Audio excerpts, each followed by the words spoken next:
Irmão, sabe que eu prestei atenção? Que lá no começo eu não falei boa noite. Boa noite. É bom estar na igreja, pessoal? Você queria estar em outro lugar agora? Seu time está jogando? Aí, é fácil, né? É fácil. O meu está jogando, gente. A tentação está grande para desligar as notificações aqui. Não, estou brincando. Vamos lá. Abra sua Bíblia em Gênesis, capítulo 44.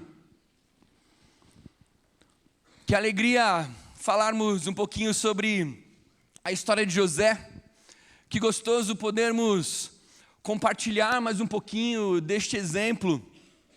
E algo que tem sido marcante para mim, pelo menos, naquilo que a gente tem conversado, né, tem visto aqui na igreja, nas pregações, com o pastor Ilquias, com o pastor Nildo, é ver como José, ele tem se destacado na sua postura, naquilo que faz. É muito interessante porque, se nós vamos olhando tudo aquilo que a gente já leu até agora, tudo aquilo que a gente já conversou, tudo aquilo que a gente estudou, a gente diria o seguinte, José não tem nenhum motivo para manter-se firme naquilo que ele tem vivido. Se tem alguém que poderia reclamar daquilo que tem acontecido com ele, esse alguém é José. Ele tem vivido circunstâncias muito pesadas. José, ele era o preferido na casa do seu pai, mas seus irmãos o rejeitaram e, com isso, ele foi vendido como escravo. Na verdade, antes disso, tentaram matar. Os irmãos foram ajudar e falaram assim, por que a gente não mata José? E o próprio Judá, ele volta atrás e diz, não, matar a gente não vai ganhar nada com isso. Então, já que é para fazer uma maldade, vamos primeiro levar um troco em volta, né? Então, eles decidiram vender José. José, vendido como escravo, ele, por conta da sua postura, das suas habilidades, ele se transforma em aquele que era mais importante na casa de Potifar, depois de Potifar. Agora não sou mais eu, já desliguei o meu Bluetooth. E então, lá na casa de Potifar, como o primeiro na casa de Potifar, ele acaba vivendo aquela situação constrangedora com a esposa de Potifar. Potifar falou, olha, de tudo o que você vê aqui, você pode cuidar, menos a minha mulher. Então, nesse contexto, a esposa de Potifar, ela vai para cima de José, ela tenta seduzir José. José, nessas andanças, ele foge. Quando ele foge, sua capa fica para trás. Ele é acusado injustamente de ter feito algo que não fez. Então, José é preso. José é preso, ele se transforma naquele que era um dos mais habilidosos também dentro da prisão. E lá na prisão, ele fica encarregado dentro da prisão de cuidar dos outros presos, de levar a comida, e era aquele que organizava a prisão onde ele estava. E a fama dele correu e ele teve a oportunidade de interpretar os sonhos do copeiro do padeiro. E ele disse, olha, quando vocês estiverem diante do faraó, lembrem-se de mim. Mas eles não lembraram de José. E José ficou abandonado na prisão. E então, depois de muito tempo preso, o copeiro lembrou de José, porque o faraó precisava interpretar um sonho. Nós já vimos o sonho, as 7 vacas gordas e as 7 vacas magras. Aqueles 7 anos que seriam um período de fartura, e depois 7 anos que seriam um período de escassez, um período de fome. E então José vem, interpreta o sonho de Faraó, e por causa disso José se transforma na pessoa mais importante depois de Faraó no Egito. O primeiro-ministro, o administrador de todas as coisas. Então é ele quem tem o privilégio de organizar as coisas, e no período de muita fartura, ele organizou para que o Egito não passasse fome. Para que no momento de escassez, ele fosse administrar os cereais, os grãos, de tudo aquilo que eles tinham lá. Olha que interessante. José, o primeiro na casa do seu pai. Vendido como escravo. O primeiro na casa de Potifar, preso. O primeiro na prisão, esquecido.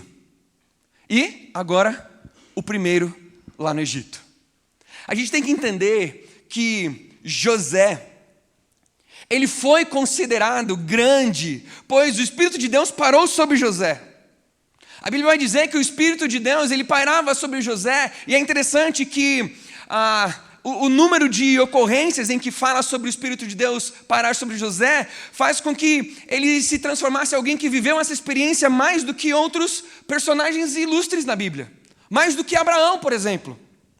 José, ele foi um homem comum, cheio de dificuldades, mas a sua atitude surpreendente fez dele alguém diferente. A fé de José, a relação de José com o sonho que ele teve lá na casa do seu pai, de fato crer naquilo que o sonho significava, fez com que José tivesse uma boa atitude durante toda a sua vida. Mas a gente pode entender, e por isso que nós vamos ler os capítulos 44 e 45, que a prova, de fato, de José, diante de tudo isso que ele passou, foi talvez conseguir suportar o tratamento dos irmãos dele, praticamente sem ressentimento algum. Foi isso que a gente ouviu se não me falha a memória, na última pregação com o pastor Ilquias. Com os irmãos de José, diante de José. E ele simplesmente, teve um irmão lá que não está mais com a gente. Essa talvez tenha sido a prova final na vida de José, para que ele de fato entendesse tudo aquilo que estava acontecendo com ele. Mas então, a gente tem o capítulo 44 e o capítulo 45. Quando os irmãos de José voltaram para o Egito, com aquele combinado, né? Porque Benjamim tinha ficado em casa, que é o irmão dele, por parte de Raquel, né? Os dois únicos filhos de Raquel. Então José queria que a prova de que o pai estivesse vivo e que trouxesse Benjamim, e não era nem para eles voltarem se não levassem Benjamim com eles. Então eles voltam, e aí nós temos o capítulo 44 e o capítulo 45. Que, irmãos, o pastor Nildo falou sobre a gente ler o texto inteiro, né? Mas, na ordem do culto estava até 8h25. Eu vou até 8h25 só lendo os 2 capítulos. Mas eu queria que você ficasse aqui comigo, porque a gente vai prestar atenção em algumas coisas que acontecem nesses dois capítulos. Então, diante de que nós estamos? Nós estamos diante dos irmãos que voltaram lá para o Egito, e lá no Egito, eles recebem o mantimento que eles queriam, foram voltar para casa, mas então José, ele faz mais um teste. E ele vai lá e coloca, e fala assim para os seus encarregados, olha, enche as bagagens deste homem com todo o mantimento que puderem carregar, e coloque prata de cada um na boca da sua bagagem. Depois coloque a minha taça, a taça de prata, na boca da bagagem do caçula, junto com a prata paga pelo trigo. Lembra, o pastor Nildo falou hoje de manhã, eles estavam comendo na mesa, quando eles saem da mesa, eles vão se preparar para a viagem, enchem todas as bolsas com mantimento, em cima de cada bolsa coloque prata, e na bolsa do mais novo, coloque a taça. E então, libere eles, mas ele disse para o seu servo, vá atrás daqueles homens, e quando os alcançar, diga-lhes, por que vocês retribuíram o bem com o mal? Não é esta taça que o meu senhor usa para beber e para fazer adivinhações? Vocês cometeram grande maldade. Então, quando os irmãos de José foram embora, o administrador ali de José, um outro servo de José, vai até os seus irmãos e ele aborda os irmãos dizendo, olha, por que vocês retribuíram o bem que eu fiz a vocês com esse mal? Vocês roubaram uma taça de José. Por que vocês fizeram isso? Então, se algum dos servos for encontrado com ela, morrerá. E nós, os demais, seremos escravos do meu senhor. Concordo. Somente quem for encontrado com ela será o meu escravo, e os demais estarão livres. Quando o servo aborda os irmãos, Judá toma a frente e diz: olha, por que você está falando isso da gente? Por que você está dizendo que a gente fez tal coisa? A gente não fez isso. Inclusive, se for encontrado alguma coisa de José com a gente, olha, nós nos tornaremos escravos seus, e com quem tiver a taça, esse vai morrer.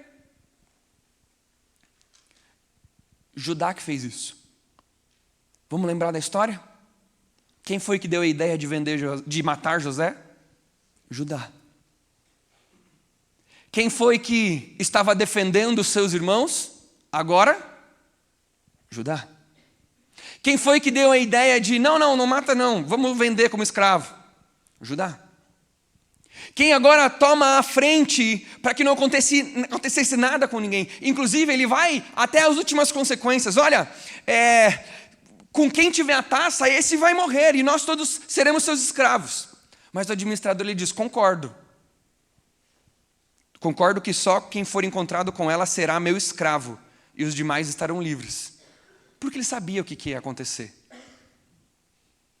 Dá para a gente tentar imaginar aqui, tá bom, gente? Não está escrito na Bíblia isso, mas dá para a gente tentar imaginar aqui que vai que não acontece do jeito que está escrito, o 44, 45, José pelo menos teria a oportunidade de ter Benjamim com ele ali para sempre. Mas não estava escrito isso, é só para a gente imaginar. Mas o nosso texto segue, o nosso texto continua. Então eles pegam as bagagens, eles voltam para a casa de José. José, ele ainda estava na casa da onde eles tinham saído. E então José aborda os seus irmãos. Ele diz: olha, que foi que vocês fizeram? Vocês não sabem que um homem como eu tem poder para adivinhar? Então Judá respondeu: o que diremos do meu senhor? Que podemos falar? Como podemos provar a nossa inocência? Deus trouxe à luz a culpa dos teus servos. Agora somos escravos do meu senhor, como também aquele que foi encontrado com a taça. José disse: longe de mim fazer tal coisa. Somente aquele que foi encontrado com a taça será meu escravo. Os demais podem voltar em paz para a casa de seu pai. Só que nesse momento, eu gosto muito de imaginar a cena. Não sei se vocês estavam fazendo isso hoje pela manhã, para aqueles que estavam de manhã, mas a hora que o pastor Nildo falou, tinha uma mesa com os egípcios, tinha uma mesa que José estava sentado, tinha uma mesa com os irmãos de José, eu já coloquei, aquela mesa vai naquele cantinho ali, aquela mesa aqui vai ficar aqui assim, eu comecei a imaginar. Então eu imagino um pouquinho do que estava acontecendo aqui. Pensa, os irmãos de José voltam para a casa de José, eles são pegos no flagra, eles estavam temendo, eles estavam desesperados. E então, para completo desespero deles, José fala assim: não tem problema. Pode todo mundo ir para casa, não se preocupe. Só com quem que estava a taça vai ficar aqui comigo, que era Benjamim. Só que o pai, quando eles estavam em casa, ele tinha feito um combinado com seus irmãos. Olha, não tem nada que eu ame mais do que Benjamim, porque foi aquele que me restou de filho da minha esposa Raquel. José eu não tenho mais. Então aquilo que eu tenho ainda de mais importante para mim como filho é Benjamim. Então eu não posso deixar, por isso que ele ficou comigo na primeira vez, eu não posso deixar com que ele vá embora. Mas aí os seus irmãos, sabendo que não poderiam voltar diante de José sem a presença de Benjamim, prometem para o pai. Inclusive Judá disse para o seu pai: olha, o que quer que aconteça, se acontecer alguma coisa com Benjamim, eu carregarei essa culpa para sempre. E então eles puderam voltar para o Egito com Benjamim, e de repente acontece isso. Irmãos, dos versos 18 aos versos 32, a gente tem talvez a declaração mais impactante da postura de alguém que de fato estava preocupado com aqueles que estavam à sua volta. Lembra Judá? Aquele que entregou José lá no passado? Esse mesmo Judá, dos versos de 18 ao 32, ele vem contando várias e várias coisas, dizendo: olha, José, pensa, você pediu para que a gente voltasse, trouxesse o Benjamim, mas olha, eu não vou conseguir suportar, o meu pai não vai suportar, se a gente não voltar com o Benjamim para casa, a gente não pode viver essa dor, a gente não pode ver, a gente já não tem mais José, vai ser algo muito ruim, muito difícil para a gente, muito difícil para o nosso pai, a gente não vai ter condição de lidar com isso. Então Judá fala: faz o seguinte, deixa ele voltar e eu fico.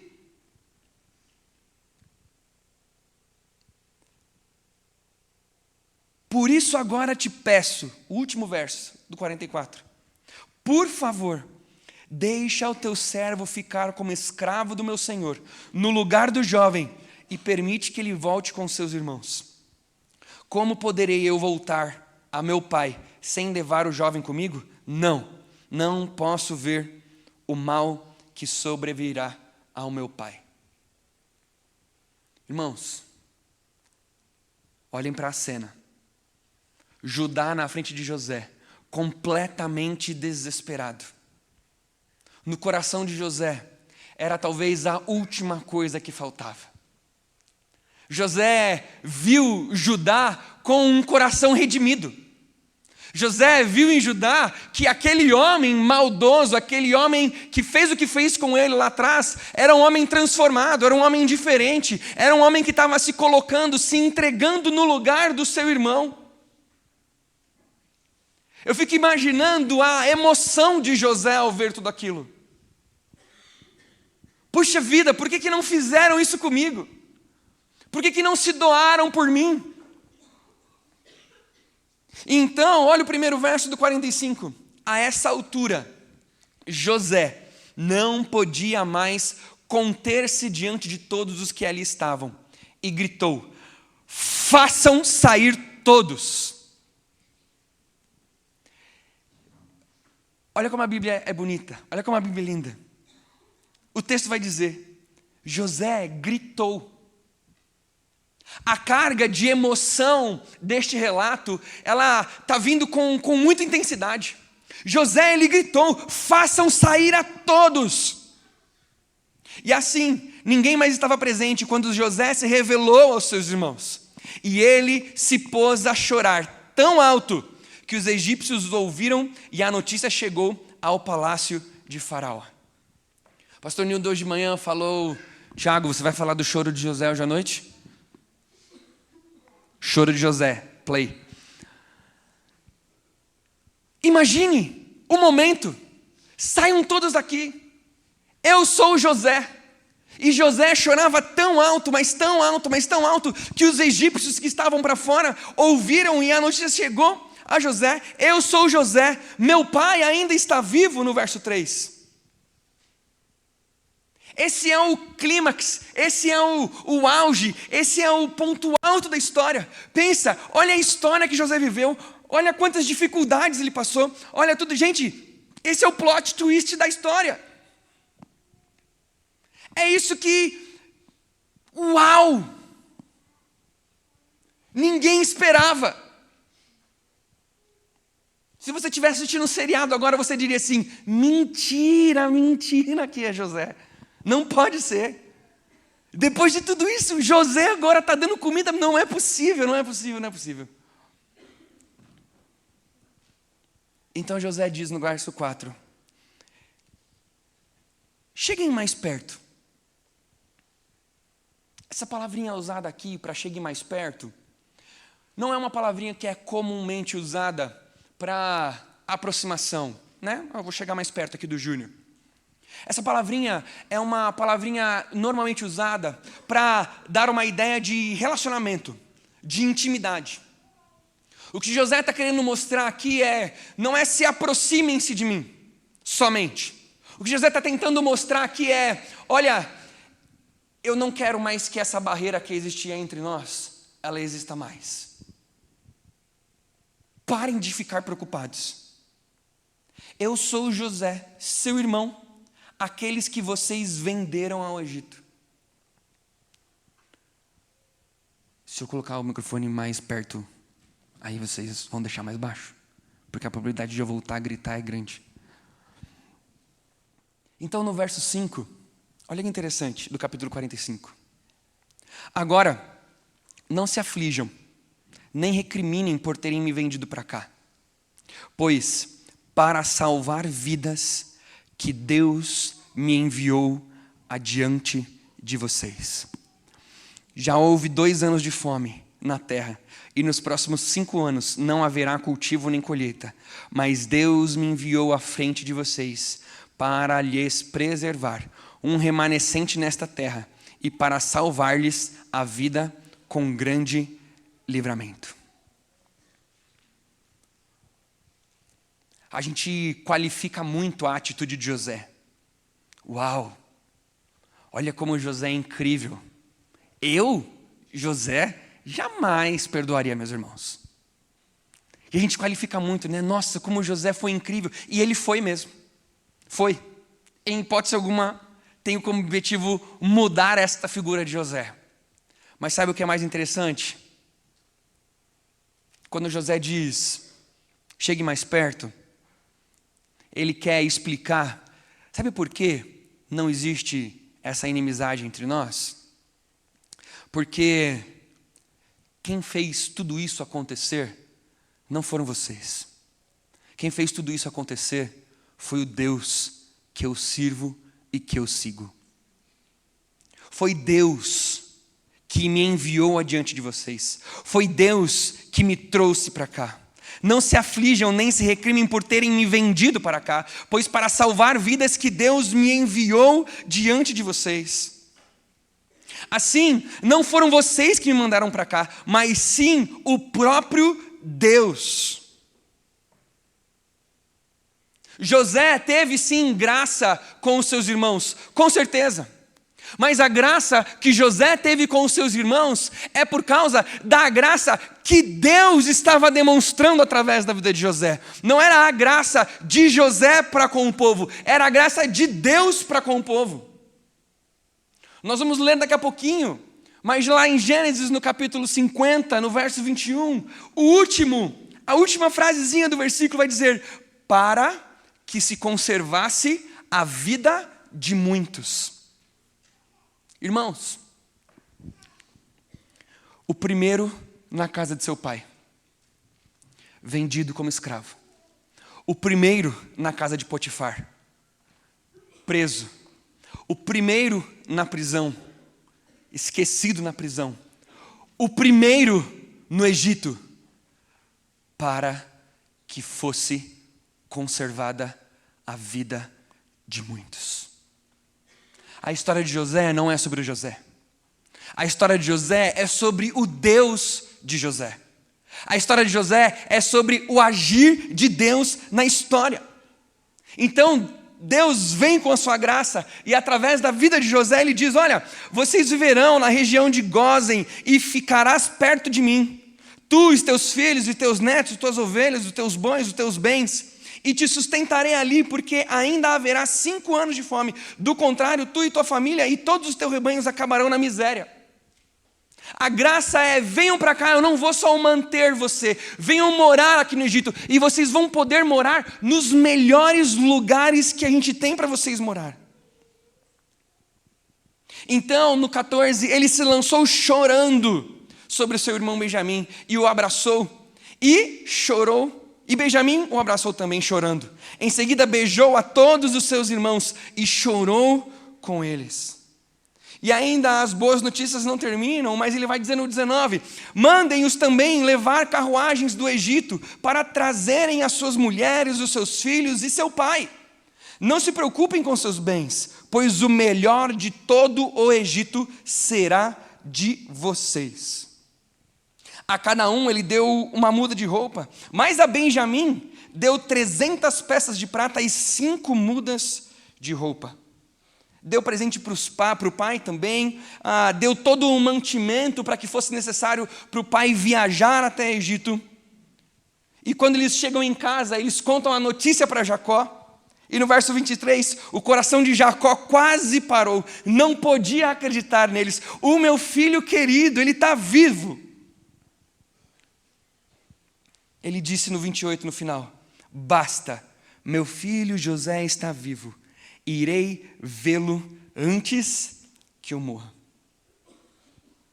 Quando nós olhamos para a vida de José, e nós nos encontramos com a informação, no capítulo 5, de que tudo o que acontece com José é porque Deus queria que José vivesse essas coisas. Eu queria trazer para os irmãos algumas ideias de como nós podemos viver uma vida de retidão. José, ele foi um exemplo de retidão para nós. A gente tem o exemplo da casa de Potifar, obviamente, onde ele fugiu da presença da esposa para não pecar com ela. Mas em vários aspectos, a maneira como ele perdoa, a sua retidão nas suas atitudes, a maneira como José ele persevera durante toda a história, mostra que José foi um homem de retidão. E por ser um homem de retidão, nós podemos olhar para isso e perceber que a grandeza de José, ela é revelada principalmente nas nossas atitudes, nas atitudes de José. Quem José foi, esse exemplo que nós temos acompanhado durante toda essa série de mensagens, mostra para a gente que José ele foi um exemplo de retidão. Mostra para a gente que José, ele nunca duvidou do que estava acontecendo com ele. Então, se nós queremos viver uma vida com esse exemplo de retidão, como então viver uma vida de retidão como José viveu? Eu queria pensar em 3 maneiras, tá bom? Como viver uma vida de retidão através daquilo que José viveu e a história mostrou para a gente. Primeiro delas, entender que Deus tem um plano. Entender que Deus tem um plano nos ajuda a vivermos em retidão. Irmãos, a gente quando vai falar de sonhos na Bíblia, normalmente a gente usa a história de José, porque haja sonho em 13 capítulos da Bíblia, né? José sonha, o padeiro sonha, o copeiro sonha, o faraó sonha, todo mundo sonha nesses capítulos que tem na Bíblia. Só que muitas vezes a gente passa desapercebido e a gente aplica isso na nossa vida, na nossa história, como: quais são os sonhos que você tem? Só que, irmãos, o sonho de José nunca teve a ver com José. Sabe por quê? Porque os sonhos de José eram o plano e o propósito de Deus. Porque um dia Deus sabia que na terra haveriam 7 anos de fome. E o povo dele passaria por esse momento, esses 7 anos de fome. E Deus tinha que fazer alguma coisa, porque ele prometeu lá para Abraão: em ti serão benditas todas as nações da terra. O povo de Deus não podia ficar desapercebido, não podia ficar desacolhido. Se Deus tinha um plano de preservar o seu povo, e ele sabia que o único lugar que ia ter comida na terra ia ser no Egito, Deus então coloca alguém do povo dele para tomar conta do Egito, e assim o povo dele ser conservado em vida. José viveu queria chamar aqui de toda a escola da vida de José. Porque, irmãos, é uma escola. Por que José teve que administrar os bens de Potifar? Porque um dia ele ia ter que administrar o Egito. Deus moldou José, Deus preparou José. Olha, José, vai ter um dia que você vai estar lá como uma estrela, e vão ter estrelas em volta, o sol e a lua vão se curvar diante de você. José, um dia vai ter uma espiga lá no meio, e as outras espigas estarão diante de você, elas vão se curvar de você. Não era um sonho de José, era um sonho de Deus. Se fosse sonho de José, logo que ele tinha sido vendido como escravo, ele já teria dito: já era meu sonho. Já era. Se um dia meus pais, meus irmãos, vão se curvar diante de mim, como que isso vai acontecer agora se eu fui vendido como escravo? Isso não vai acontecer. Mas de quem que era o sonho, irmãos? De Deus. Não era de José. Na nossa vida, no nosso dia a dia, nós enfrentamos diversas circunstâncias. Nós enfrentamos diversos momentos. Agora, o que vai nos fazer passar por esse momento, vivendo uma vida de retidão, é entender que Deus tem um plano. Você pode não ter entendido ainda, mas Ele tem um plano. Uma das coisas que eu mais digo num gabinete é que quando alguém chega triste, chorando, né, numa circunstância de desespero, eu falo: Deus não foi pego de surpresa. E é a partir desta verdade que a gente precisa continuar a nossa conversa. Porque se você imagina que Deus foi pego de surpresa, nós não temos mais como conversar sobre isso. Porque de fato, se Deus foi pego de surpresa, pobre de nós. Deus não foi pego de surpresa. Quando os irmãos de José venderam José como escravo, Deus não foi pego de surpresa. Gênesis 50, no versículo 20, vai dizer o seguinte: 18. Depois vieram seus irmãos, prostraram-se diante dele e disseram: aqui estamos nós, somos teus escravos. José, porém, lhes disse: não tenham medo, estaria eu no lugar de Deus? Vocês planejaram o mal contra mim, mas Deus o tornou em bem, para que hoje fosse preservada a vida de muitos. Por isso não tenha medo, eu sustentarei vocês e seus filhos. E assim os tranquilizou e lhes falou amavelmente. Deus tem um plano. Na sua história, na sua vida, não importa o que aconteça, saiba, se agarre na verdade que Deus tem um plano. Deus, ele não é pego desapercebido. Deus não é pego de surpresa. Deus não é surpreendido. É tudo plano dele.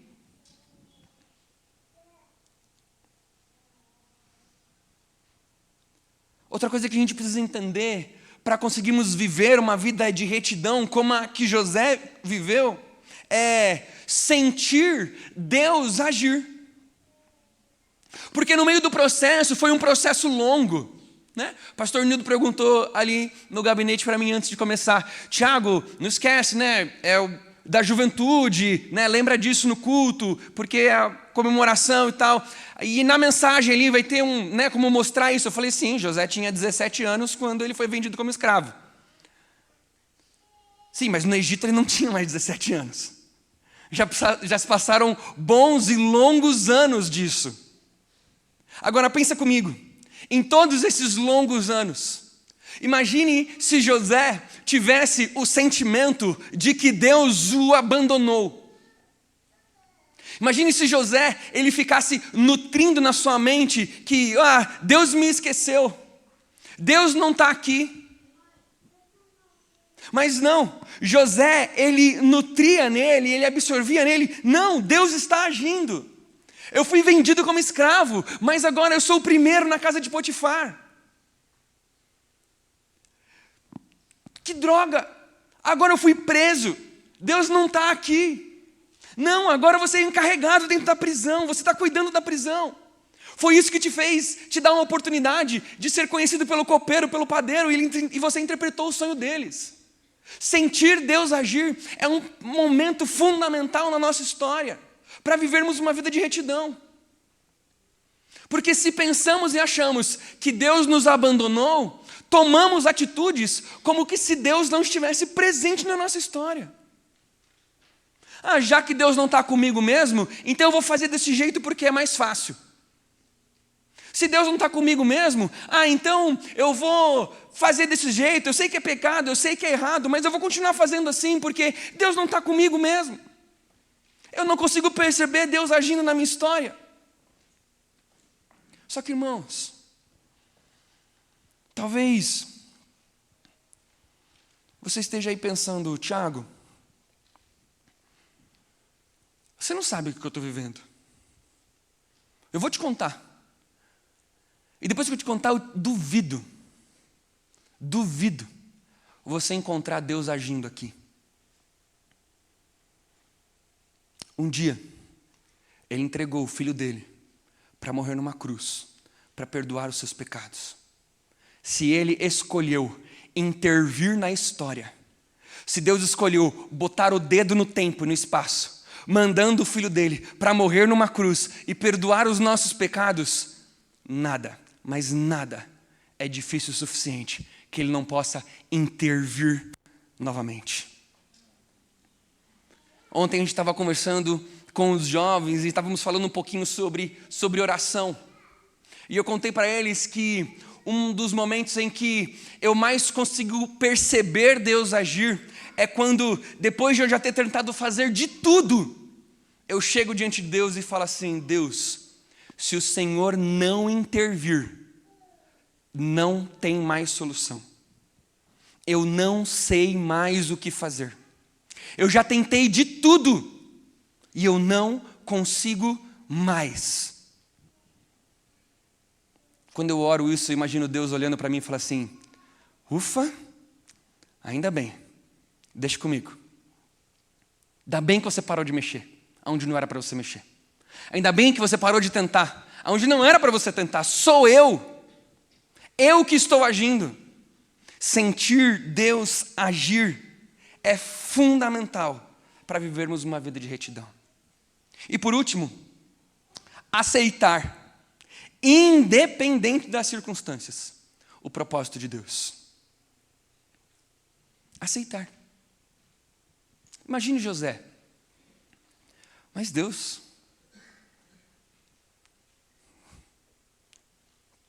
precisava ser vendido como escravo? Sei lá, eu fico imaginando filmes de guerra assim.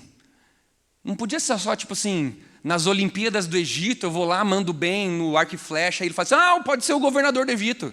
Não podia ser assim, mais fácil. Preciso ser vendido como escravo. Tá, obrigado. Deu uma recompensada aí, né? Pelo menos me colocou o governador ali, representante na casa de Potifar. Mas o senhor podia ter dado um sossego na esposa dele, né? Porque agora fui acusado, estou preso. Não, irmãos. É aceitar, independente das circunstâncias, os propósitos de Deus. Eu sempre tive muitas idealizações. Então eu sempre idealizei muito ser pai, sempre idealizei muito casar. Eu tinha comigo que eu queria casar enquanto eu estava no seminário ainda. Porque o seminário que eu fiz, ele era interno, e os casais que estavam no seminário tinham um acompanhamento muito legal com os professores e tudo mais. Então eu falava assim: não, eu quero casar aqui dentro do seminário, porque eu vou ter oportunidade de viver essa mentoria, né, com os professores enquanto eu estou casado aqui. Irmãos, eu entrei solteiro, né? Eu tinha que arranjar alguém em 4 anos e casar em 4 anos e ainda ser acompanhado em menos de 4 anos. Mas eu sonhei com isso. Irmãos, sabe o que eu fiz? Fui lá, cabeçada atrás de cabeçada. E orava com uma menina no primeiro ano e não dava certo. E orava com uma menina no segundo ano e não dava certo. E orava com uma menina no terceiro ano e não dava certo. Aí eu falei assim: Deus, já entendi. Não é para ser. Não vou mais falar com nenhuma menina esse ano, o último ano aqui. E eu vou sair daqui solteiro, pronto, acabou. Daí a Andriele foi para o seminário. 4º ano. A gente já se conhecia aqui do acampamento. Ela foi lá fazer 1 ano de seminário. 12 de outubro, começamos a namorar. Deu tempo de ser cuidado 3 meses. Outubro, novembro, dezembro. Mas é independente das circunstâncias. É independente das circunstâncias. Eu tinha muita vontade de ser um representante de quarto. E eu fui representante de quarto. E daí eu tinha muita vontade de ser um representante do meu prédio lá no seminário. O responsável por todos os alunos do prédio. Irmãos, lá no meu segundo ano, não vem ao caso o quê, mas não fui. Não fui.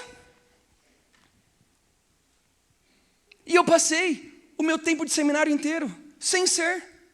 E era uma coisa que eu queria muito. E eu poderia falar para os irmãos, óbvio que eu estou falando aqui de algumas coisas simples que eu vivi ali na época de seminário, mas irmãos, tanto na época de pastoreio, no início do casamento, expectativas que eu tinha sobre a minha vida, sobre como ser pai, sobre como ser marido, e muitas dessas coisas eu olhava assim, mas Deus, a circunstância que eu estou vivendo agora não combina em nada com aquilo que eu desejo, por quê? Tiago, aceita, independente das circunstâncias, os propósitos de Deus. Quando eu estava para ter a oportunidade de me tornar o responsável ali pelas coisas no acampamento, na palavra da vida, eu me julgava pronto, eu me julgava já entendido, eu já tinha ali a experiência, já eram anos de acampamento. E então foi prometido para mim, Tiago, fechou, é isso aí, você que vai assumir um dia o acampamento, você que vai assumir aqui os jovens da palavra, a juventude da palavra da vida. Irmãos, depois desse dia, mais 5 anos, com eu indo todas as minhas férias para o acampamento, antes de assumir de fato o acampamento. E eu ficava me perguntando, e a Andriele, minha esposa, conversando, amor, mas por que você está se sujeitando a isso? Por que você está esperando tanto?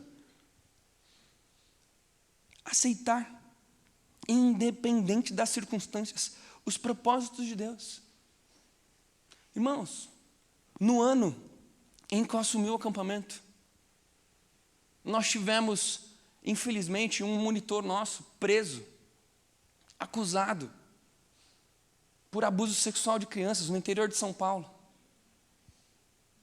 Ele saiu em rede nacional com a camiseta do acampamento. Eu tremia. Eu falei, obrigado, pessoal. 6 anos aí, quando sai. No ano seguinte, a gente perdeu uma jovem da nossa equipe num acidente de trânsito. Uma menina de 22 anos, voltando do trabalho de conclusão de curso. E no ano seguinte, começou a pandemia. E o acampamento não funciona na pandemia. É aceitar, independente das circunstâncias, os propósitos que Deus tem. Imagina se eu assumo lá no primeiro ano. Que experiência. Que habilidade. Como lidar com várias circunstâncias que eu aprendi com o tempo, que eu precisei experimentar com o tempo. E talvez aí no momento de vida onde você está perguntando, mas por que eu estou passando por isso? Mas por que eu tenho que viver isso? O que está acontecendo? Irmão, irmã, aceite, independente das circunstâncias, os propósitos que Deus tem para você. Tente encontrar no meio disso que você está vivendo, qual é o plano de Deus para a sua vida. Vimos ontem na juventude que uma das características... Irmãos, pregar de domingo e eu pregar sábado vai vir muitos exemplos que eu preguei sábado. Não vai ter como. Mas eu falei sobre alegria, um dos elementos essenciais para sermos pessoas que influenciam e que modificam a vida de pessoas, é sermos como cristãos, pessoas alegres. Tiago, aceitar independente das circunstâncias, tudo bem, mas aceitar e ficar feliz com isso? Não estou falando dessa felicidade de dar risada, hahaha, que legal que eu estou passando. Mas meu irmão, minha irmã, pense. Se você entende que Deus tem um plano, se você entende que Deus está agindo na sua história, aceitar, independente das circunstâncias, os propósitos de Deus, vai ser algo simples para você.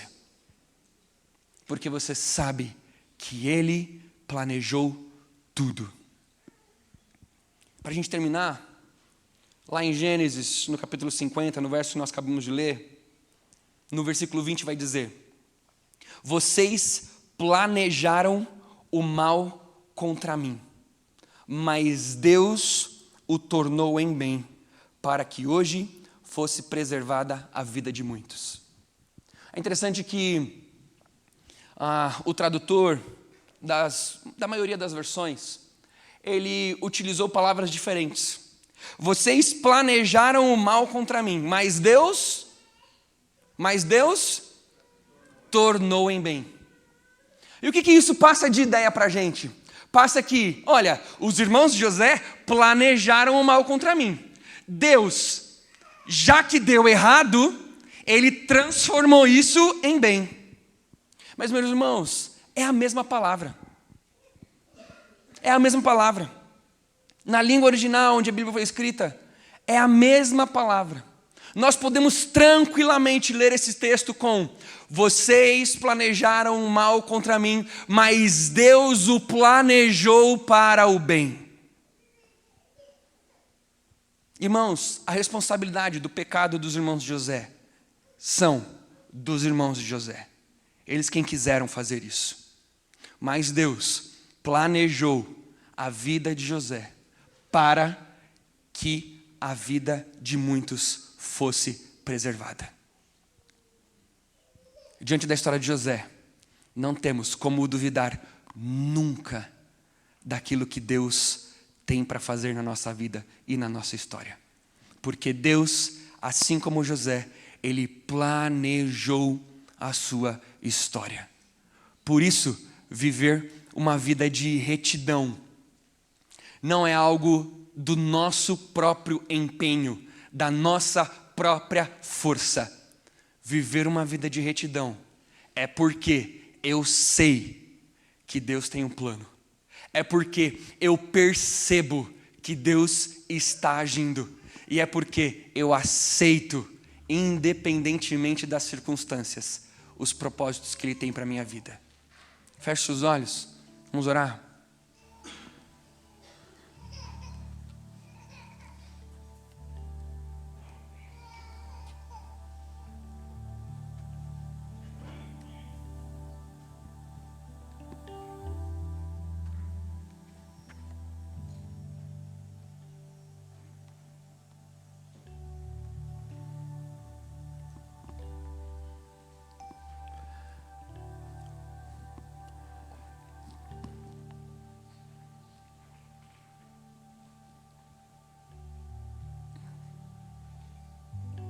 Eu não sei quais são as circunstâncias que você está vivendo hoje, mas Deus sabe.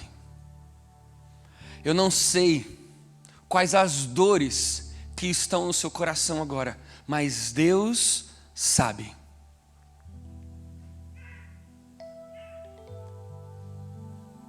E meu irmão, minha irmã, a gente só vai dar conta de viver isso se a gente entender que Deus tem um plano. Ele tem um plano. E eu queria convidar você agora a dizer essa verdade para Deus. Deus, eu confio no Senhor, porque eu sei que o Senhor tem um plano na minha vida. Eu confio no Senhor, Deus.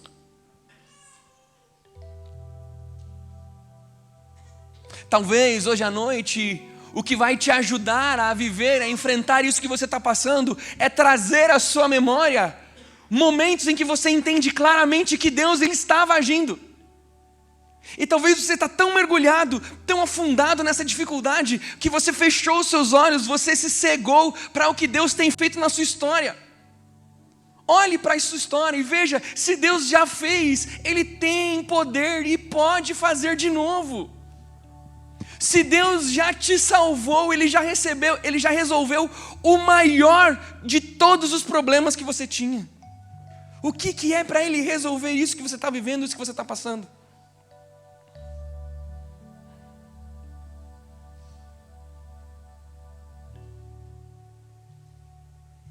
Talvez hoje seja o momento de, ao invés de você tentar fugir do deserto, você tentar entender para que o deserto serve e aceitar, independente da circunstância, os propósitos de Deus.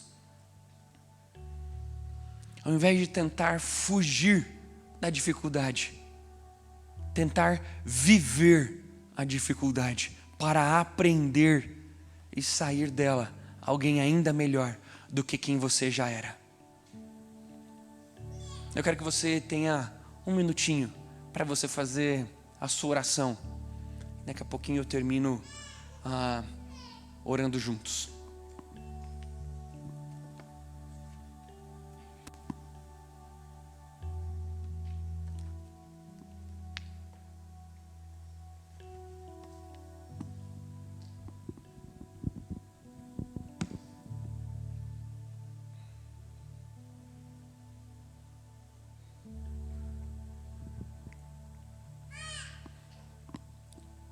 Senhor Deus, o Senhor não perdeu o controle.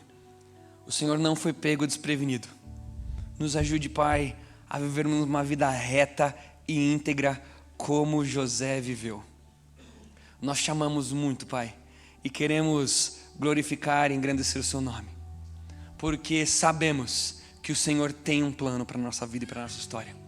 Sabemos que o Senhor nunca deixou e parou de agir. Sabemos, Pai, que o Senhor, independente da circunstância que nós estamos passando, o Senhor tem um propósito com isso. Nos ajude, Pai, a agarrar essas verdades com tudo aquilo que temos, com tudo aquilo que somos, para vivermos em retidão diante de todos os momentos que podemos passar na nossa história. Muito obrigado, Deus, pelo privilégio de te pertencer. Em nome de Jesus. Amém. Antes da gente terminar o nosso culto, pastor Nildo ainda tem mais um aviso.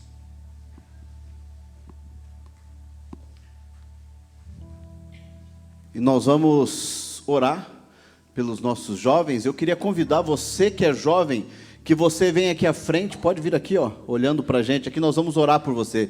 Então você jovem, vem aqui para frente rapidinho, a gente quer orar por você, pedindo a bênção de Deus. Se você se sente jovem, talvez você queira vir também. A gente podia fazer hoje também a oração do rejuvenescimento. Isso. Pode vir aqui, ó. Vem aqui, ó. Nós vamos orar por vocês. Isso, venham. Isso, legal. Olhem para cá aqui, ó. Virem para cá, isso. Isso. Tem mais gente que não está assumindo que é jovem ainda. Cadê os jovens? Ah, isso, venham jovens. Eu não vou... Isso, Emerson. Quase, Emerson, quase. Legal, nós vamos orar pelos jovens. Olha só, vocês têm retiro, quando que é o retiro de vocês? 11 de outubro. Já fizeram inscrição? Já, no final você já pega a inscrição de cada um deles aqui. Nós vamos orar, eu queria que você estendesse a sua mão, abençoando a vida dos nossos jovens aqui. Nós vamos pedir a bênção do nosso Deus sobre cada um desses jovens aqui. Pai amado, nós queremos apresentar diante do Senhor a vida destes jovens. Ó Deus, apresentar diante do Senhor a vida de cada jovem aqui da Igreja Batista Lindóia, os que estão aqui à frente agora, aqueles que estão trabalhando no Ministério Infantil, estão ali na projeção, outros que não estão hoje, mas nós queremos pedir a Tua bênção, Senhor. Nós queremos, ó Deus, pedir que o Senhor guarde a vida de cada um, e assim como José, ó Deus, eles possam viver uma vida de retidão diante do Senhor.